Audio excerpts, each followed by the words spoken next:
ठोकरें खाता फिरता। तो हजरत इमाम हुसैन रज़ी अल्लाह ताला अन्हो ने अपना खून दे करके इस्लाम के परचम को गिरने से बचाया और इस्लाम की इज्जत और आबरू रख ली। तो हजरत फातिमा तो ज़हरा रज़ी अल्लाह ताला अन्हा की आगोश में ये हुसैन पले थे जिन्होंने इस्लाम की आबरू बचाई। तो उनकी माँ होना उनका तीसरा शरफ है। तो ये तीन शरफ सैयदा ज़हरा सलामुल्लाह अलैहा को हासिल हैं जो कायनात की किसी दूसरी औरत को हासिल नहीं है। तो सैयदा फातिमा तो ज़हरा रज़ी अल्लाह ताला अन्हा सैयदना इमाम हुसैन रज़ी अल्लाह ताला अन्हो की वालिदा माजिदा के होने के नाते से और इमाम हसन सलामुल्लाह अलैह की वालिदा माजिदा होने के नाते से वो इम्तियाज रखती हैं, उनकी तरबियत बोलती है। करबला के तपते हुए रेगजार में हजरत इमाम हुसैन ने जो अजीमत की अनोखी और अलबेली दास्तां रकम की है, तो जमाना देखता है कि ये बांकपन, ये जमाल, ये हुस्न, ये सब्र और इस्तिकामत ये कहां से आया। तो इकबाल इसी नज़म में आगे चल के फरमाते हैं कि सीरत फरजंद हा अज उम्महात जौहर सिद्को सफा अज उम्महात। सिद्को सफा का जौहर औलादों में जो देखने को मिलता है ये माओ के दूध का असर होता है। और बेटों की सीरत का जो नक्श तुम्हें बैठा हुआ नजर आता है और उनकी सीरत का जमाल जो तुम्हें दिखाई देता है, तुम्हारे स्क्रीन के सामने तो ये चेहरा होता है लेकिन पर्दे के पीछे एक माँ की मेहनत होती है। तो माँ की वो मेहनत बच्चे को उस मंजिल पे पहुंचाती है, उस मुकाम पे पहुंचाती है कि फिर वो जमाने में एक ऐसे नकूश सबत करता है कि जमाना देखता रह जाता है।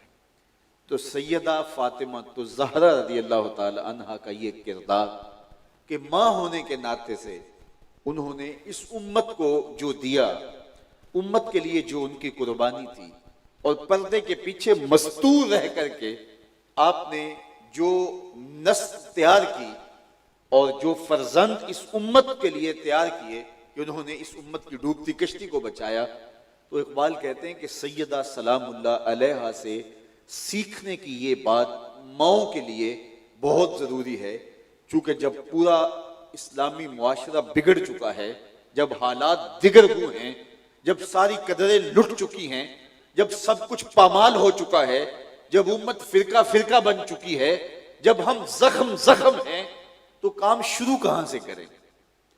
पंबा कुजा कुजा नहम के हमा दाग दागस, कहां कहां रुई रखूं जगह जगह से तो खून रिश्ता है। हम जहां भी देखें उम्मत का तो शिराजा बिखर गया है।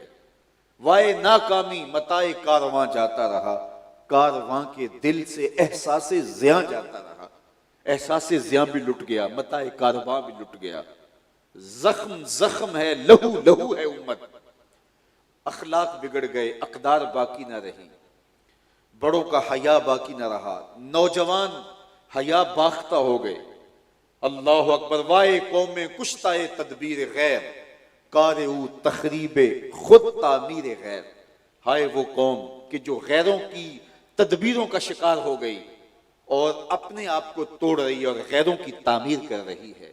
नौजवाना चू जना मशगूल तन, अज हया बेगाना पीराने कहन। इस कौम की हालत यह है कि नौजवान हया के जौहर से खाली हो गए हैं और अपने तन को संवारने के अंदर लगे हुए। सवेर से लेकर शाम तक वो अपने तन को संवारने की मशक ही कर रहे हैं। नौजवान भी ब्यूटी पार्लर से तैयार होके आ रहा है, हर वक्त कंघी पट्टी में लगा हुआ है, जबकि उसका ये वजीफा तो नहीं था। उसकी जिंदगी के मकासद जलीला थे, उसके मकासद बहुत बड़े थे, लेकिन नौजवाना क्यों जना मशगूल तन, औरतों की तरह वो भी मशगूल तन हो गया। अज हया बेगाना पीराने कहन।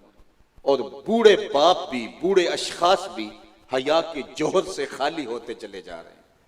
बूढ़ों की आंखों से भी जब हया छिन जाए तो फिर जवानों में क्या बाकी बचेगा। दुख्तराने ऊ बचश्मे खुद असीर, बजुल्फे खुद असीर, शोख चश्मो खुर्दा बीनो खुर्दागीर। और औरतों की हालत यह है कि वो अपनी जुल्फ की खुद असीर होकर रहेगी। शोख चश्म हैं, दिल फेंक हैं, साख्ता परदाख्ता दिल बाख्ता अबरुआ मिसले दो तेरे आख्ता। जब वो खुद शैतान का रूप बन के मुआशरे के नौजवानों को वरगलाने पे आमादा होंगी, तो फिर बताइए मुआशरे का हुस्न सलामत कैसे रह सकता है और तकद्दुस के जौहर की हिफाजत क्यों कर की जा सकती है।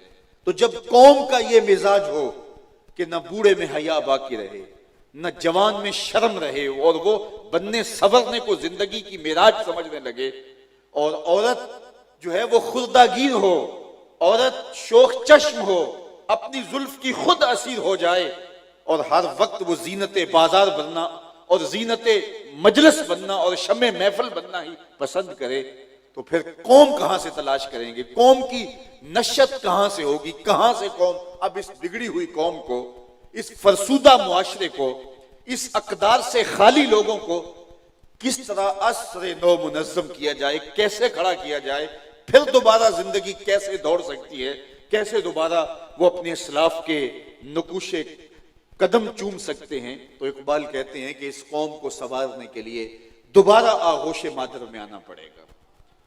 जब जख्म जख्म है बदन और जगह जगह से लहू रिस रहा है, तो पट्टी कहां बांधे, फाहा कहां रखें, खून कहां से पूछें, कहां मरहम लगाएं, कहां दारू रखें। तो परेशान हाल है कि हम जाएं कहां और किधर से काम का आगाज करें और किस काम को कहां से शुरू करें कि सारा आवे का आवा ही बिगड़ गया है। तो इकबाल कहते हैं कि आइए इस दौर में कि जब तुम्हारा हाल ही हो, तो खवातीन सैयदा फातिमा तो ज़हरा रज़ी अल्लाह ताला अन्हा के उसवा को इख्तियार कर लें, और आपका उसवा उन्हें एक नई जिंदगी देगा और एक नई नस्ल की तैयारी का सबब और जरिया होगा, और नई नस्ल